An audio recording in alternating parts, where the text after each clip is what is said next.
I was my young cocky self, like playing without my shirt and like playing guitar and like singing songs to this dude that I'd like come up with, that weren't any good, but he saw the potential in me and sort of took me under his wing. And that was the first sort of step in me learning about, the music business. Welcome back to Innersleeve on SoundMojo, powered by the WatchMojo Podcast Network. I'm your host, Cassius Morris. From Montreal, Quebec, we have Frank Pavan, Joe Pacheco from SoundMojo joining us. Guys, how's it going? Awesome, Pretty dude. good, man. Can't complain. Thanks for the intro. Can't complain at all. So today's guest on the podcast is Justin Benlolo, vocalist for Broken Love out of Toronto, Ontario. I had a good time on this interview, actually. I think Justin was a really, really cool guy. Yeah, I had a nice time editing it and listening to his story, basically, and seeing how it came about and recognizing a lot of the stuff some of the stuff I've been personally through, and friends of mine also who went through the same experiences as him. Yes, lots of interesting stuff. To be honest, listening back to his interview with you, Cassius, I might have to go and say that he could very well be the most brutally honest guest we've had on the show so far in terms of, sacrificing high school years to learn music in LA and, kind of clashing with some of the gods in the rock world, saying that the genre is dead, and when it's not, it's just transitioning into a new phase. So it was interesting to hear his take on it, and like I said, he was just brutally honest with producing music in 2021. So now we're going to jump into the interview portion of Innersleeve with Justin Benlolo, frontman of Broken Love. And when we come back, a few thoughts on the Biggie Smalls documentary, I've Got a Story to Tell, that just dropped on Netflix. Hope you enjoy.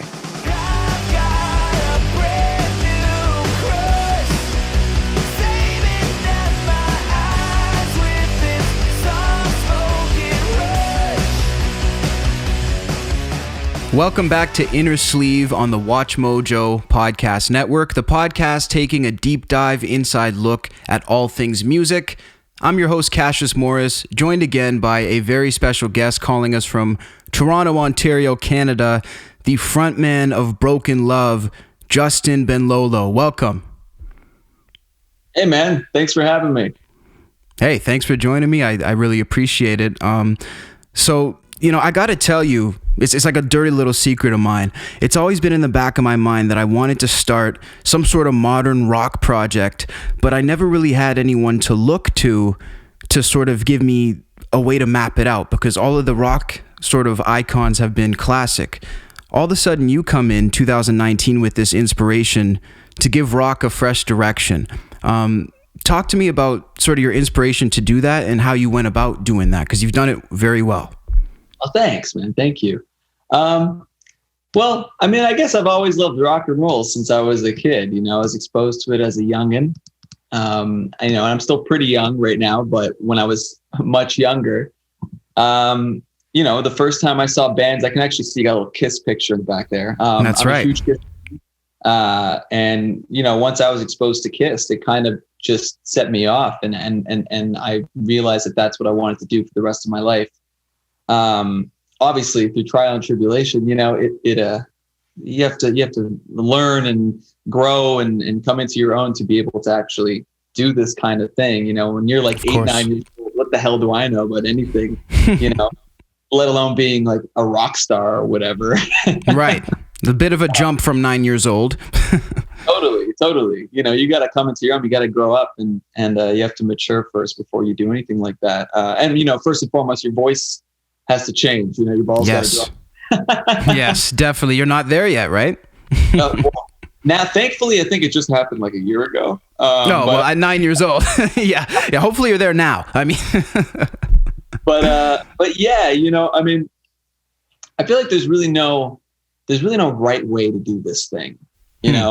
Especially when you're trying to be a musician, it's so subjective. What do you do? It's like, well, first and foremost, it's like, you got to work on writing good songs, and at least have the music be good before anything else. And that's easier said than done.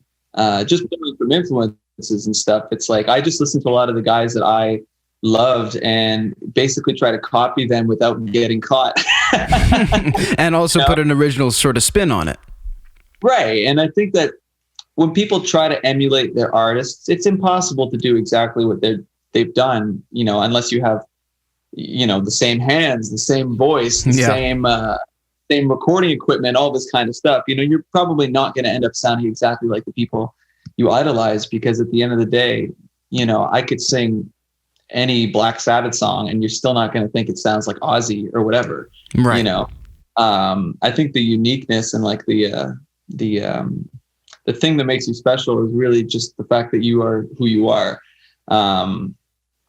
So, definitely got to have good music together, and you have to have perseverance, and you have to be very, very persistent with your work ethic, because it's definitely tough to get your feet off the ground in this business. I mean, it seems that that's the hardest part. And then once you kind of get your legs, like, things start moving a lot quicker, but just like anything else, getting it started is the hardest part. For sure.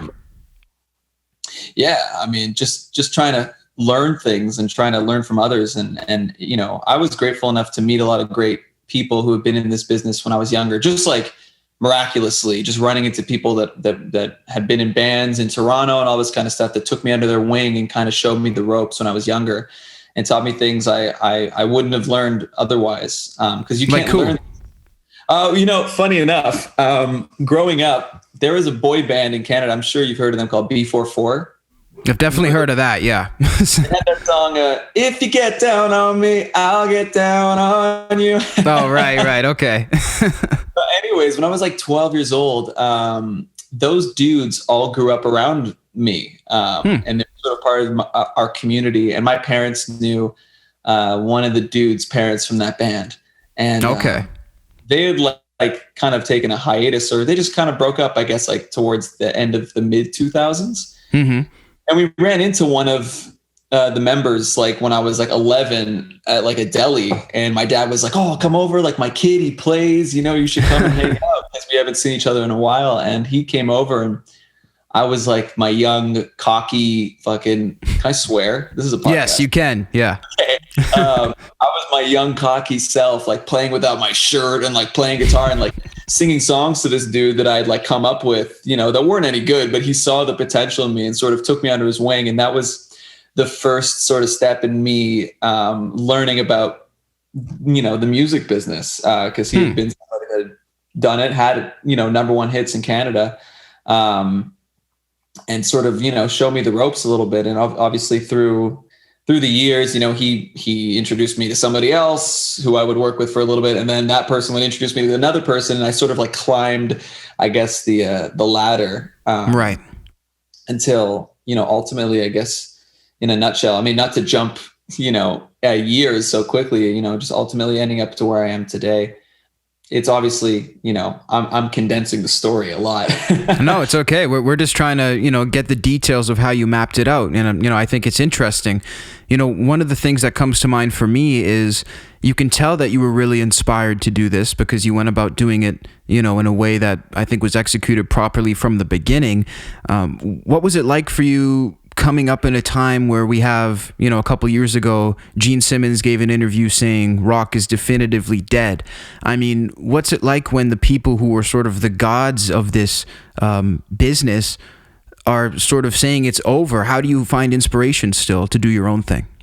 Well, that's a tough one because Gene is like notoriously kind of a pompous dude, I mean, I love Kiss. I'm literally sitting right next to a Gene Simmons record. I have it right here. Like Gene is right here. That's which record? I'll show you real quick. It's not an actual playable record. I had an artist paint it for me. Look at that. That's cool. Yeah. Wow. Okay. So you definitely, I mean, I know you like Gene, but no, I mean, no one can be blamed for saying he's pompous because his character that he presents is incredibly pompous, and that's what he gives out to the world.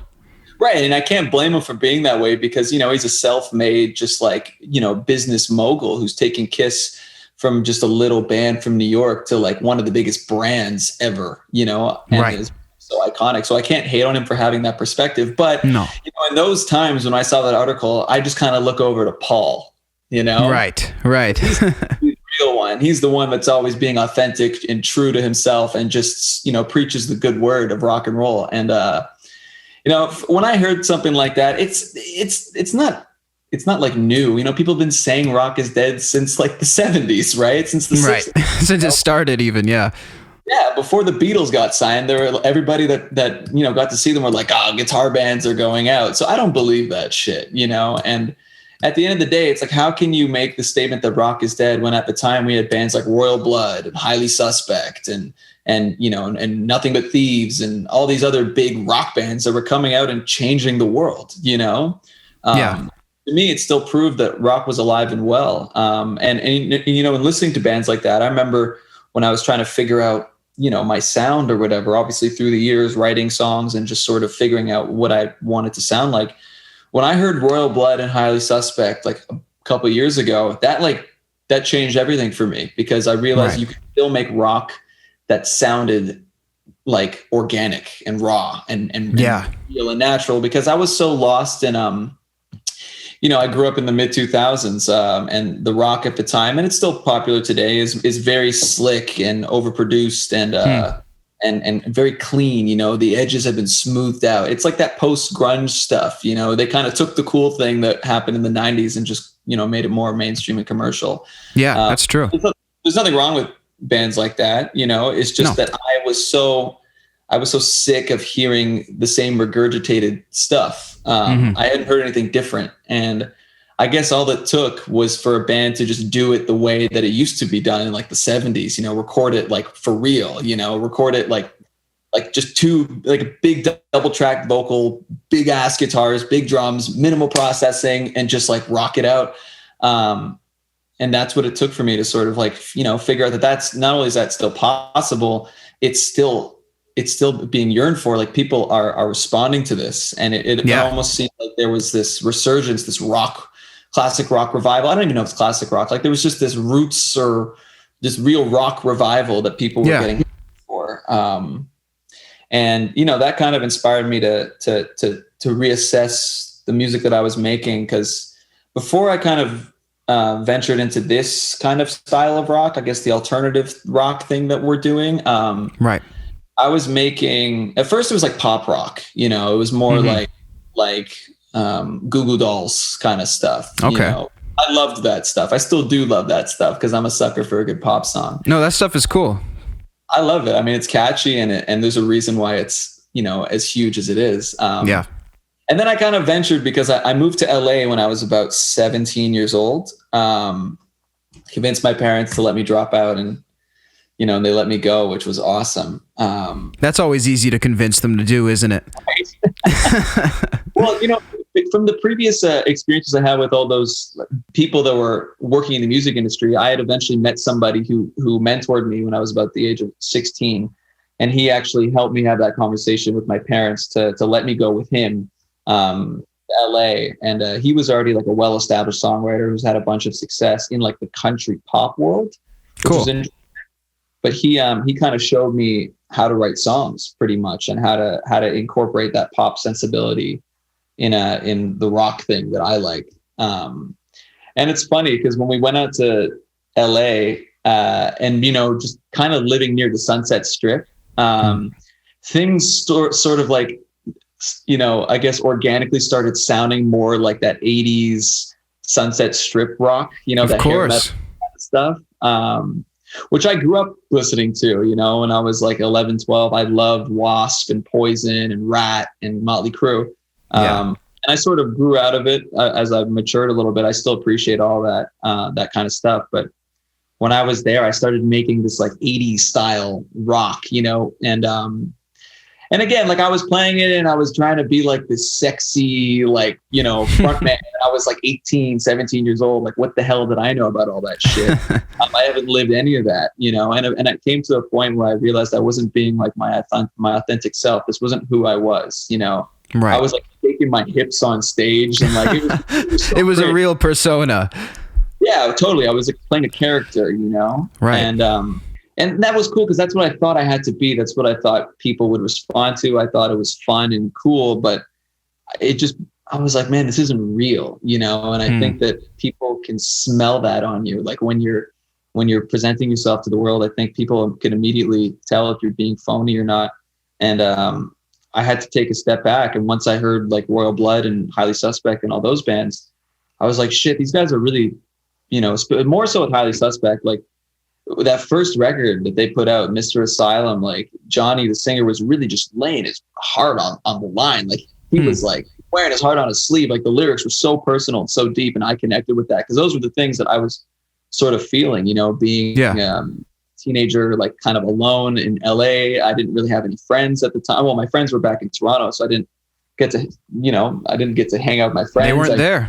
They weren't there, man, you know, and I missed my 12th grade, you know, I didn't go to prom and all that kind of stuff. I didn't have those experiences that everybody else got. So I was, you know, kind of dealing with my own, I guess, inner demons, you could say. When I heard those songs and those bands, I was like, oh my God, I could like really say what I want to say and people will respond to it. I mean, part of me, there was a big part of it was me trying to overcome my fear of being so open, I guess, if that makes sense, like talking about things that were bothering me.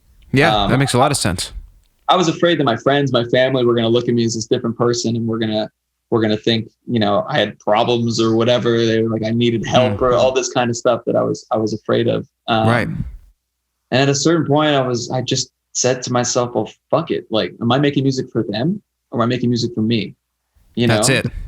And that was it. That was like, you know, that was the switch right there. And that was sort of the straw that broke the camel's back. And that was what eventually led to what Broken Love, what Broken Love was, because Broken Love wasn't a thing at the time. It was like just an idea. And that sort of sparked lit that match, you could say. Right.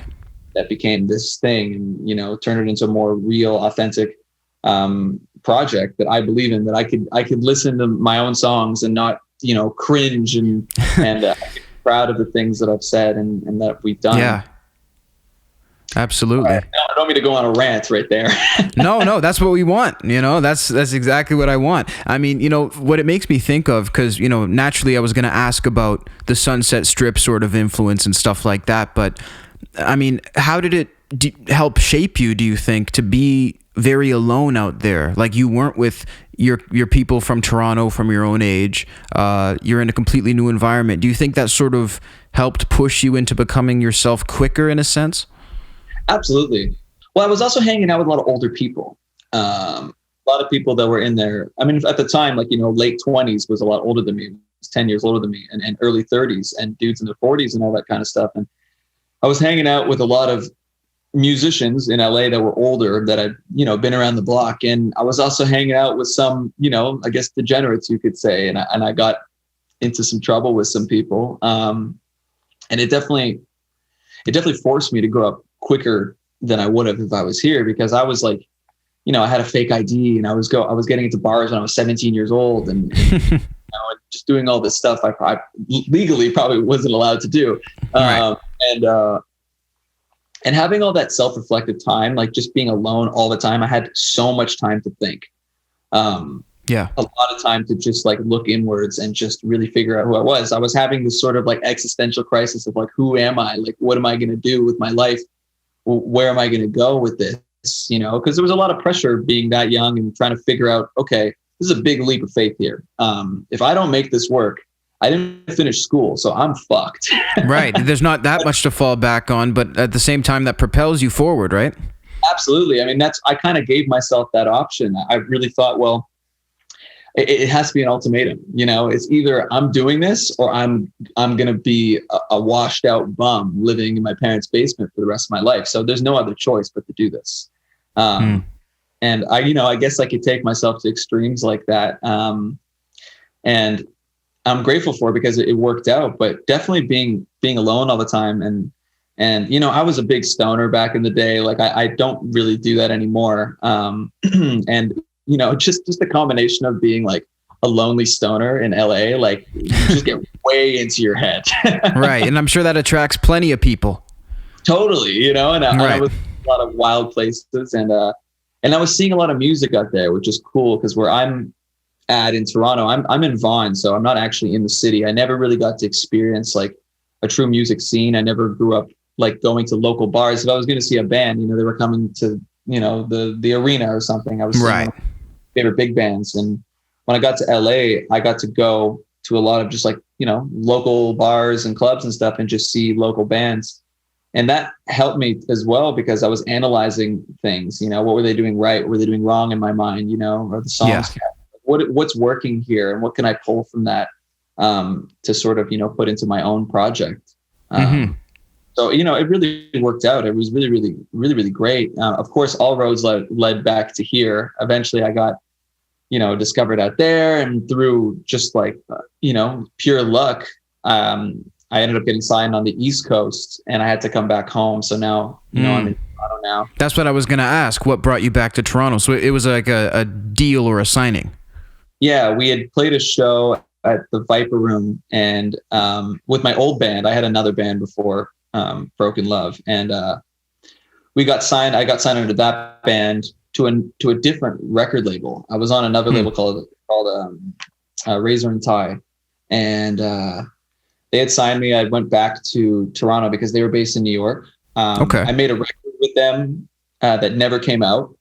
It got canned. Really? And yeah, it was pretty heartbreaking. Yeah, that would suck. I mean, why did it get canned? Well, there was a combination of things going on. Like the record that I had made was a little bit too mature sounding, a little bit too dated in the production style. And, internally within the company, they were having their own things going on. They eventually merged with a bigger company. Okay. They got bought out by a bigger label essentially. So they were already kind of gearing up to kind of,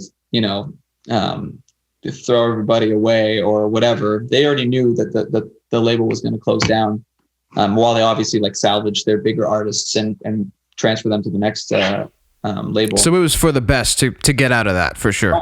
It was a blessing in disguise, I guess. Like I didn't know what was going to happen, but when they dropped me, I had ended up, my A&R at that label ended up becoming my manager. And once she came into the picture managing me, everything just like skyrocketed. Like things were just moving so fast. We found a new producer. I made I made the record that came out last year with Joel Hamilton. We didn't have a label when we made the record. I made the album, whatever, like, it was all finished. And then basically we just shopped it around until we found a home with Spine Farm, who we're with now. And I put a new band together. That was another thing. Cause the band I had in LA, it just didn't work out. So I had to put a new band together. I recorded the album without my band, actually. So the band that I used for the record was just two of my friends playing bass and drums, who are just like killer session guys, like just unbelievable. Cool. And I played all the guitars and obviously sang. Right. And then I put the band together after the fact when we obviously, needed to do showcasing and play for all the labels and whatever.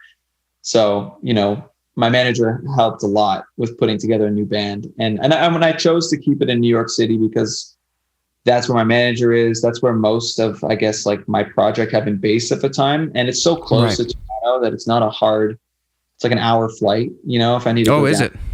Yeah, it's I guess it's right there. Yeah, that's perfect. Great. Well, I mean, sometimes it's under an hour. I've gotten there in like 45 minutes, 50 minutes. It's really, really. So I could pop in like whenever I wanted, just super conveniently.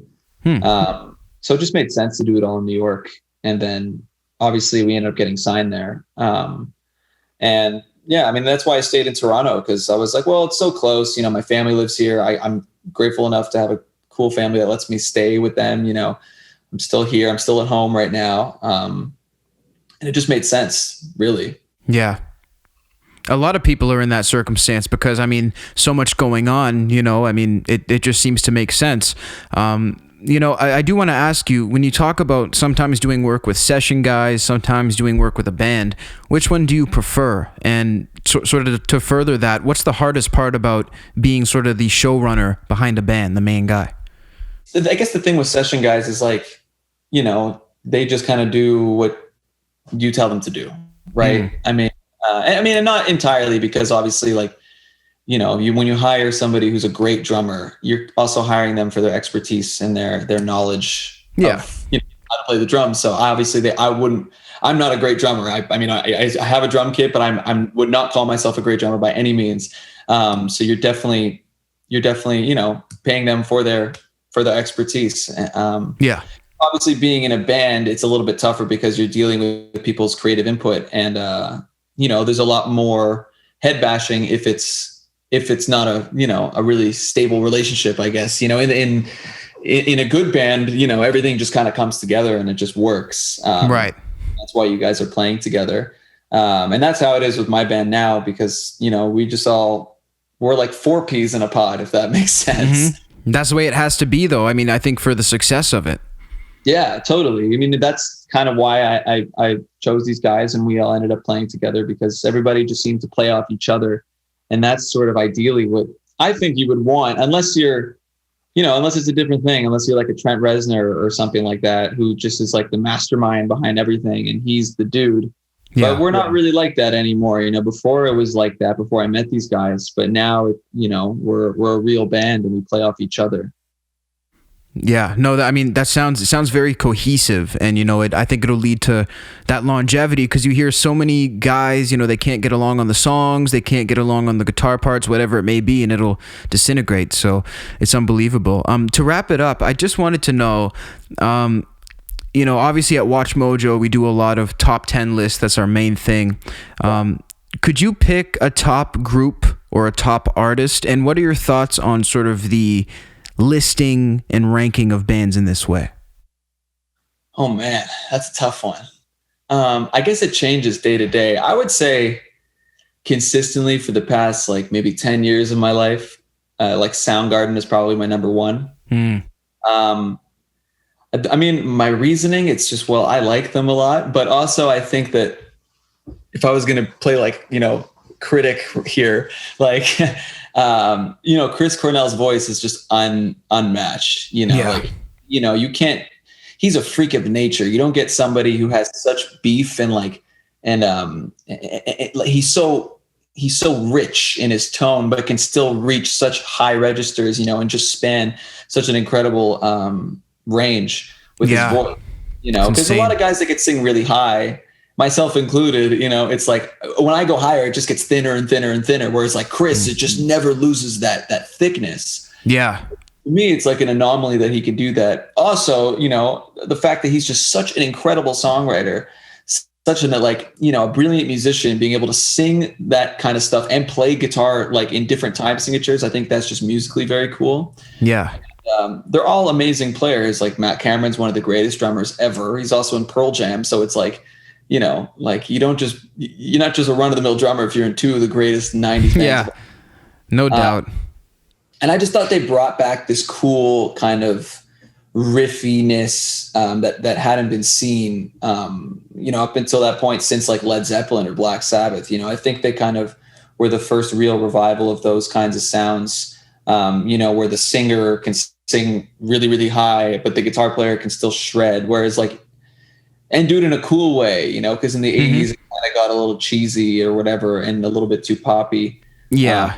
Over the top theatrical kind of style. I think that got a bit old. Yeah, it was very theatrical or dramatic, I guess you could say. Whereas he, to me, he's very real and very raw, Chris, like the words he was singing, everything that he was telling you about was just really, really authentic. And that's why it connected with me. First, it was the lyrics, and then obviously the riffs are heavy and dirty, and the production is raw. It's not, that's what they sound like. That's what that band sounds like. I mean, I don't know how to really rank a band. I just love them, so they're kind of my favorite. But yeah, I mean, are you asking me to do like a top 10 of all time? No. I just wanted to know who you would put at the top of your personal list. And I think Chris Cornell is an incredible one. Just to end it off, how were you affected by his passing? Oh my God, I'll never forget that day.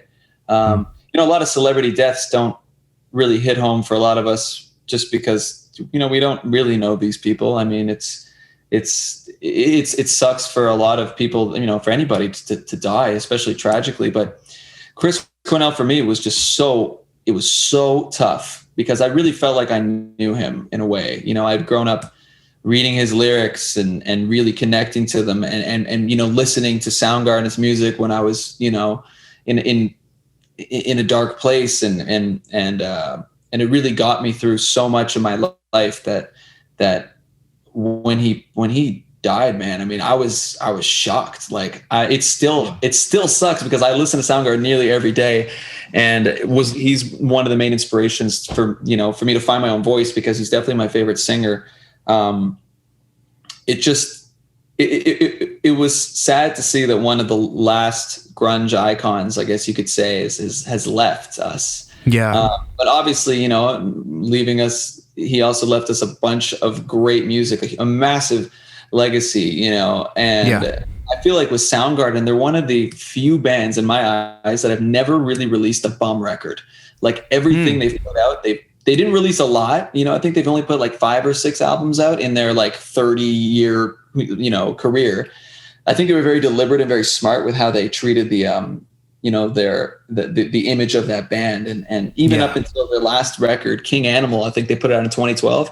It's still a fucking amazing album. Like it was just so calculated and so perfect. Like they obviously cared a lot about their fans and how they were going to be like perceived in the future when people are looking back at their legacy. So yes, it's tough, and it's tough for everybody, and it was a big shock to the music world, but at the same time, he left us a lot to love and a lot to celebrate.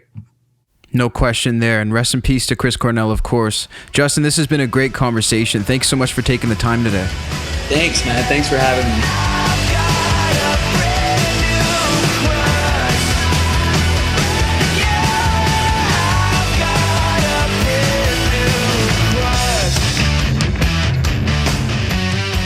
What a cool guy. Just awesome chat with Justin. Yeah, he was awesome. I liked, like I said earlier, I liked how his story.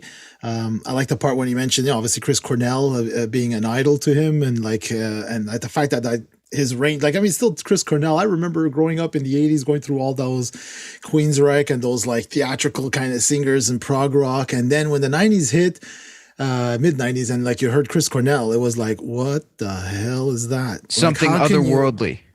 Wow, how could you have a voice like that, and like that range and that anger? And the band was so cool. I mean, like they're so like Black Sabbath. It's like they're like Black Sabbath meets Rush in a way, where there's a bit of a proggy vibe and there's the heaviness of it.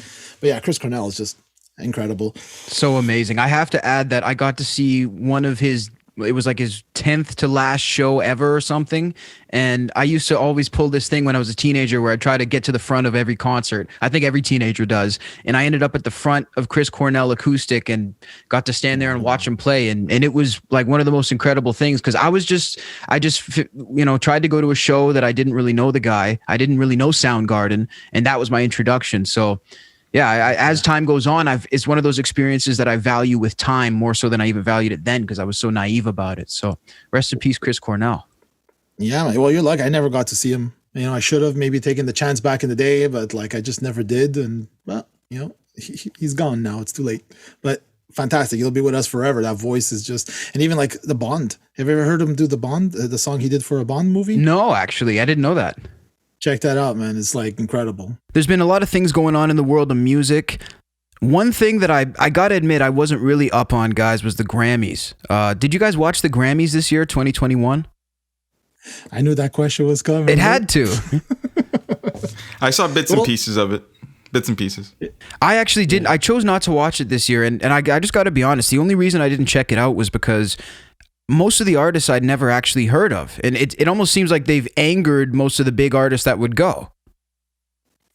I think maybe it's, speaking for myself, like maybe it's we're more rock oriented, I guess, or less, more pop rock and less of the hip hop stuff. But I mean, you can't, we know what's going on in hip hop and stuff with all the WAP and all that stuff this year. But it's just, I don't know, for me, it's ever since I was a kid, the Grammys never really attracted me to sit there and watch. There was a lot of backlash with the Grammys about Eddie Van Halen only being mentioned for a couple of seconds in their highlight about artists that had passed. What do you guys think about that? Because Eddie Van Halen, I mean, even if you're not a rock fan, huge influence on guitar, keyboard, and pretty much music in general. Do you think it was a snub? Joe, I'll let you take the stage here. I don't think it was a snub. I don't take it that way. I always give people the benefit of the doubt, but I think, I don't know, was there any other tributes to people that had passed recently and stuff? Yeah, there was an intro that they talked about people that had passed, and then they also did a reel where they showed people that had passed. I mean, personally, I didn't think it was really in poor taste. You know, a lot of people who were, you know, pretty prevalent in the rock world, you know, they came out and they were outraged. They said that he should have had more time. But the way I look at it, the Grammys is designed to celebrate essentially what makes the record companies the most money. So for me, it's not as true of a celebration of music as it's sort of perceived to be. So for me to have a 10-minute segment on Eddie Van Halen, if you're looking at it from that perspective, I don't think, you know, I think it makes sense that wasn't in there. However, does he deserve it? I think absolutely. Well, yeah, there's no doubt about that. I mean, he deserves it for sure. Right.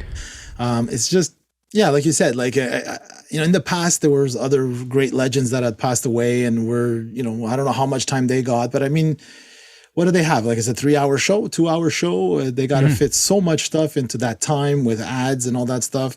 So I think it's more just like a logistics thing. I don't think it was an oversight on somebody's part. But I did appreciate, I liked how Wolfie Van Halen, his son, how he worded it. You know, it wasn't sort of an attack. It was just more of a question and a disappointment. Yes. So I like that was brought up, and then, you know, and then I saw all the crazy retweets and all that stuff. You know, I saw the reaction of people. So that's, for me, kind of like, you know, who was it? Who was that personality that went off on a little rant there? Was it Eddie Trunk, Cassius? Eddie Trunk had some things to say. Yeah, and listen, I love Eddie Trunk. I got a lot of respect for him. But, you know, I don't know why Eddie does it to himself. And if you're watching this, Ed, we all know rock is not, you know, celebrated at the Grammys. But listen, that's why I choose not to watch it. And frankly, I love Eddie Trunk's rants. And in terms of Wolf Van Halen, he you know, to summarize what he said, because it was a couple paragraphs, he said the Grammys asked him to play Eruption for the In Memoriam section, and he declined. And then after that, the Grammys ended up just not doing a larger In Memoriam for Eddie Van Halen. So Wolf, his son, sort of feels like it's a bit of a snub. Interesting. Yeah. Well, with the way that put, obviously I'd have to read the full thing. You kind of just paraphrased it, but it seemed like, well, I'm not going to perform for you. Oh, you're not going to perform for us? Well, won't even mention you and your family and your dad type of thing. But I'm sure that's maybe not the entire story. But anyways, one thing that I did, shifting gears just a little bit here, but still Grammy related, was the John Mayer and Maren Morris performance. I don't know if you caught that. I don't know. She has one hell of a voice, I must say. If you haven't seen it, I'd suggest it. And anytime I get to see John Mayer shred the guitar, I'm happy. Totally. So I agree with you there. Yeah. One thing we can all agree on is a takeaway. I'm actually now so disappointed I missed it, so I'm gonna have to watch it, because like a huge John Mayer fan here. But nice. One interesting thing for me is the fact that, you know, whenever the Grammys come out and the big performers come out, or even the Super Bowl, anything like that happens, a lot of concert tours usually end up being announced. It's a great way to promote that machine. And we've actually been seeing what could potentially be the return of live music. I mean, we have concerts and festivals announced and rescheduled all over the world. Frank, do you think that it's going to happen? Do you think that in summer 2021 we're going to have concerts? Oh man, that's a great question, because, you know, the reports are now that, at least here in Canada, is that, or at least in Quebec, it's that by the summer, late summer, maybe September, we could even expect younger people to begin getting the vaccine. So, you know, if that were the case, would, you know, the medical field and law officials be more inclined to open it up to that scale? I don't know. I hate to be the bummer, but I don't think it's ready yet for this summer, to be honest with you. You think at even more of just a local level with, you know, live little rock concerts or electronic concerts or whatnot, that still holds couple thousand, 1,500, 2,000 people. I mean, even that's sometimes 100 people, but still. Yeah, bring it down to that level. I don't think I don't think, at least where we're at right now, we're ready for it for this summer. Interesting. What about you, Joe? I think the same thing. I think like everybody's so antsy to get started and like to go back to the one thing that's like makes sense to all of us that love music and stuff. But I don't know. I think it may be a bit premature. But we did see this Live is Back. This what is it? Life is Beautiful. Life is Beautiful in Vegas. Right? Yeah. And it's like there's a lot of names here and a lot of big names, you know, from Billie Eilish, Green Day, Tame Impala are the headliners. The 3 days sold out in what, an hour or something? Like the 3-day tickets sold out so fast. They're now selling a single day ticket soon. I can't imagine buying a 3-day pass for anything right now, though. I mean, that's pretty ambitious. Yeah. But know? like, and the thing is, this is like a lot of big names here, and this is like gonna draw lots of crowds. So like, I mean, well, it'll be interesting to see what happens. It's slated for September 2021. Mm-hmm. We'll see what happens, man. Like if there's I don't know, any new outbreaks or if there's stuff like that. Right. I mean, in one episode we had with Jonathan, episode 9, I think, or 10 with Jonathan Roy, he mentioned, you guys were speaking about the fact that New Zealand is fully doing shows in arenas, in big arenas and stuff. Australia also. Yeah, so we'll see. Like, we'll see how it goes. It's interesting. Definitely. Do you think we did it, like the fact that it's so soon? Mm-hmm. Like, are you thinking like we beat it, the expectations, or are we just getting ahead of ourselves? Yes, getting our hopes high. Overzealous. It's true. It's because I mean it all is based on passion. I think that's the one thing that concerts are really based around. And when passion gets involved, it's emotion, and then you may not make the most logical choice. So it is, and also money is involved. I mean, these artists are starving to make money. Not physically starving, but they're anxious to get back out there on the road. And a lot of people may not realize that touring is probably the main way that a lot of artists make money if they're on labels. If you're independent, you lose a lot of money touring. But if you're, on the road and you have major record deals and stuff, that's a big thing. Quick side note, a way that will be really good to gauge how this goes is that the UFC is actually coming back.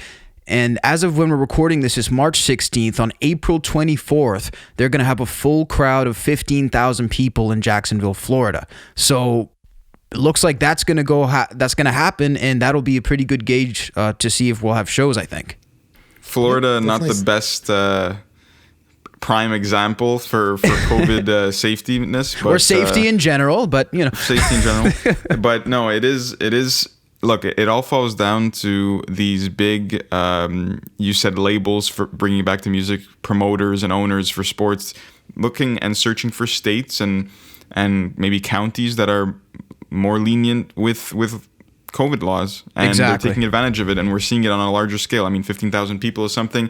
The NFL had a half capacity during the Super Bowl. I think we'll slowly see maybe more in Europe before North America for music. I don't know. That's kind of me just thinking off the top of my head, but it wouldn't shock me to see a bigger event being hosted soon because it falls back to what you said, Cassius. People are passionate about what they love, and music just falls right in place with that.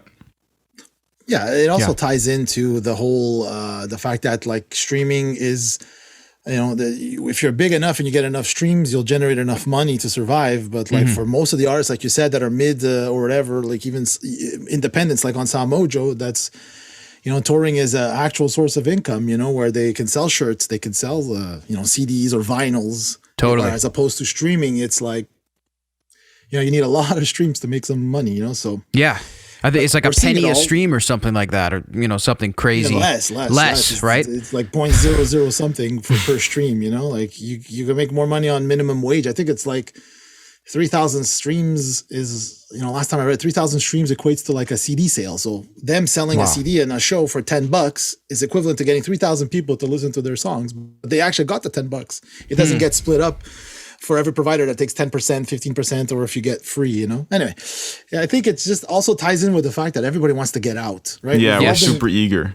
To just do anything, maybe not even just a show, just to do something. Yeah, that's it. Yeah. That's it with your friends and stuff. It's so everything combined, I think, is leading up to this situation right now. We'll see what happens, man. I'm not like super excited to start running out, going and see shows, but I mean, You know, like I still have 2 shows that were postponed from when the pandemic sort of was announced, when it was announced. So I'm still waiting to go see those shows. Nice. We'll see what happens. The Notorious B.I.G. They just released the documentary I Got a Story to Tell on Netflix, featuring his mother, featuring the people he grew up with, and never before seen footage of behind the scenes with Biggie. You know, just for me personally, watching this documentary, it was weird because when Biggie was killed, I was like, what, 3, you know, type of thing. So Biggie to me is not somebody that's ever been a real human being, if that makes sense. There's like Superman, Spider-Man, and Biggie, because I can never picture Biggie walking around or being a real guy. He's just an immortal figure. Right. I'm in that same boat as you, Cassius. I think I was 5 or 6 when it happened. So there you go, right? And like that's the thing with like Tupac, Jimi Hendrix, all these types of guys. So for me, seeing Biggie like walking through an airport, walking down the street, like this was all cool stuff, and also to hear about his struggles, it really humanized him, because like I can never think of a guy like that as really just a normal dude. Mm-hmm. They were him and his crew. They were ahead of the game of the vlog scene. If they were selfies, if they vlogs. If they were up during the YouTube's vlog era, they would have made some cash. Bro, Biggie's TikTok would have been popping right now. Like, oh yeah, totally. That's one of my takeaways is like, and you see that a lot, especially the whole hip hop and the rap scene, where there was like, they very, very much covered everything they did, and they took all that footage, and it makes for great stuff like this. You know, we get to see this 20 something years later after he died, or more. You know, so it was interesting to see how distant his mom was from his work. That and him in general. Like, it's like she kept a roof over his head, but like, for me to imagine saying I have a kid coming and I'm 20 and she says God be with you, like I could never imagine that being what my mom would say. So it was weird to see his relationship, Frank, with his mom. I would say yeah. Like to draw a parallel with Benlolo from Broken Love, where his parents actually let him quit school, right, to go follow his dreams, which and not have to have a backup, you know, like to fall back on. One cool thing with Biggie is I love, like, you know, smart rappers. I love guys who, you know, say a lot with very little words, and his flow, and the whole fact that he was from, you know, would go to Jamaica every year, and he was able to blend that with, you know, hip hop street, because I mean the guy was actually, you know, they were selling crack and all that stuff. So I mean it was real stories, you know, and it was real original to say for his beat and his style. And I love how he brought in a lot of the older disco stuff and like kind of what Daft Punk did with some of those disco samples, and they made it their own. And he just, you know, a lot of people like you guys probably wouldn't even know the original songs, right? You just know that beat as a Biggie song, you know, and it's like, it's awesome. I love what he brought to the game, and how he, you know, is like recognizable. Like there's like, like the, you know, not to say Eddie Van Halen. He's enshrined now. He's immortal. He's immortalized. Totally. One question, when I was watching the documentary, one of his live performances, one of the lyrics to his songs was "Give me the loot, right? Yes. In Travis Scott's Sicko Mode, he has that same. Is that like a paying homage to Biggie? I never put those two together. It is. I think it might actually be the direct sample, even. Yeah. Oh, okay. Wow. Give me the loot. Yeah, because I was watching that. I'm like, man, I've heard that those lyrics before. I guess it's a telling sign of my age. No, totally. When I'm think the same of it way, more man. of Travis Scott. Yeah. And that happened. I mean, Drake's on that song. That happens to me with a lot of Drake songs. Like I'm almost embarrassed to say he did the song Practice. Like, girl, you look good. Won't you back that ass up? I thought that was Drake who wrote that. I'd never heard that in my life. Yeah. All these songs that I thought even started from the bottom is a classic sample. So it's like all these things, if you really start to dig into it, it's interesting to see how hip hop pays homage to this other stuff. And Joe, you mentioned the Jamaican connection. I had no clue Biggie was Jamaican, and he has the song Respect with like the Jamaican woman on it, but all those rappers had Jamaican females. Like Tupac had that, you know what I mean? So I didn't think it meant he was Caribbean. I'm actually half Caribbean, so it was cool to find that out, because the second I saw his mother talking, I was like, she's Caribbean. You can just tell. You can just tell. So it's funny, like what Frank said earlier, where you have to put yourself in Brooklyn, right? It's Brooklyn they were based in. You have to put them at that time in the 80s, 90s, raising a child. I think she was a single mother too, mom. I never heard any mention about his dad. And like the fact that she said, you know, I don't want to hear it, because her friends were coming and saying, you hear what he's saying, you hear what he's whatever. And it's almost like ignorance is bliss as long as whatever, you know. Right. That was interesting, you know, like, and she said after he passed, she listened to Once, right? The album. Yeah. I think she listened to Ready to Die and that's it, and Life After Death once each. It's interesting. Yeah. It's really, it is odd, you know, because it's done so much for her family and so much for the legacy, but at the same time, it's so disconnected from the son that she knew. So it must be a weird predicament for his mother, you know? Yeah, definitely a strange dynamic, but... What was you guys' biggest criticism about the documentary? Because I can tell you mine. Start. Go ahead. I took it at face value. I learned a lot because like I'm very ignorant when it comes to a lot of the 90s hip hop. I grew up younger, so I was more into the beginning of it with like Run DMC and the whole rock when a lot of the rock rap stuff came out. And then I sort of zoned out. I got more into the prog rock and electronica, trip hop stuff from Europe. But yeah, I learned a lot, and I always love seeing how, because we put artists on pedestal all the time, right? They're better than us. They put on their clothes just like us. They have their issues just like us. But what's really cool with him was to see how, and like a lot of guys, a lot of artists, they came from technically nothing, right? They were making so much cash. You saw the cash they were making with the dealings and stuff, but he wanted to change. He wanted to change his way, and he did, you know, and he took the opportunity. It's a great story, basically. I took it at face value. I have no real opinion or criticism of it, but I'd love to hear Let's hear your take, Cassius. No, I like that, Joe, though. That's interesting because it really was like, it is what it is, and you know, and that's even what Biggie said in the one quote. He said, I want to tell my story, not to tell anyone what to do, but just to say this is my story and this is what it is. For me, I found that the documentary had a really strong start, and then I found that in the middle it lost direction quite a bit and then came back at the end. I found that the middle, it sort of disintegrated into, I was like, where's Biggie? Like, I'm looking at people from Brooklyn and people talking about how they sat next to Biggie, you know, 20 rows behind him on a bus once. And there wasn't even interviews with Biggie for like 15, 20 minutes type of thing. And I was like, you know, I'm not really into the whole, like, you know, talking about being in gangs and selling crack now, but especially the whole 90s scene, like the guys who are sort of stuck in that. I'm not really cool with that. But it became evident to me why they were spending so much time on that, because then they spent so much time showing how important it was for them to go to London and to get out of Brooklyn and to get off the streets. So I don't think that part would have hit as hard if they wouldn't have emphasized the street life as much, if that makes sense. I think like if you like you mentioned like when they go, I think a lot of artists that happens because, you know, you're so in your music and your art, and you're creating it for X amount of time. So like it could be months, right? And you're just in it. You've heard the song a million times. Yeah. And then you got to shoot the video, you got to promote it, right? But when you go to another place like London where you've never been, and then you see everybody screaming and singing right back at you. Yeah. Like it must be like, holy cow, we got something here. You know, like it's like proof of concept, basically, you know, that it's people are eating this up and they love it, you know? Yeah, these guys, I don't think Biggie had ever been on a plane. Like, he never talked about leaving his street. Yeah. Like, you know, so it's pretty amazing. Well, didn't he go to Jamaica for vacation? Oh, I guess. Yeah, I guess. Okay, that's true. That we'll edit that out for sure. Frank is sharp. Frank is sharp. He's editing live. This motherfucker is making cuts. It was so cool, though.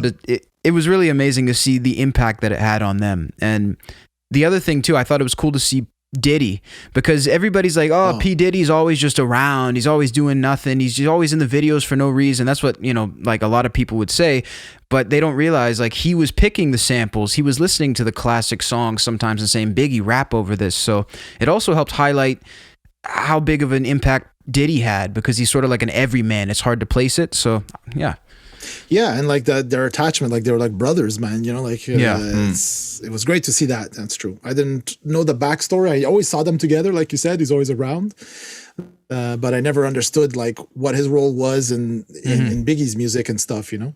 But that's just before we end off here. Yeah, that's important to have those figures, because even though that's the important thing, is they're always around, right? They don't float in and out of the life. So this guy was someone who was invested in his life. He didn't just come in when he was high or low, or right. Those and are then the important leave when players. He was done with it, type of thing. Yeah. Yeah. Yeah, really interesting stuff. I would give it a solid 7 out of 10. I think it was a well done documentary. The pictures were really cool, especially the photographs of Biggie. Good stuff. The footage is great. Same too. here, man. Totally agree. I had no issues with it. I enjoyed it watching it. Awesome. Well, we definitely want to know what you guys thought of it. If you watched the Biggie documentary, leave us a comment. Let us know what you thought. Do you agree with us? Do you think we're crazy? We want to know. And also make sure to leave a like, comment, and subscribe here on SoundMojo for all types of new content.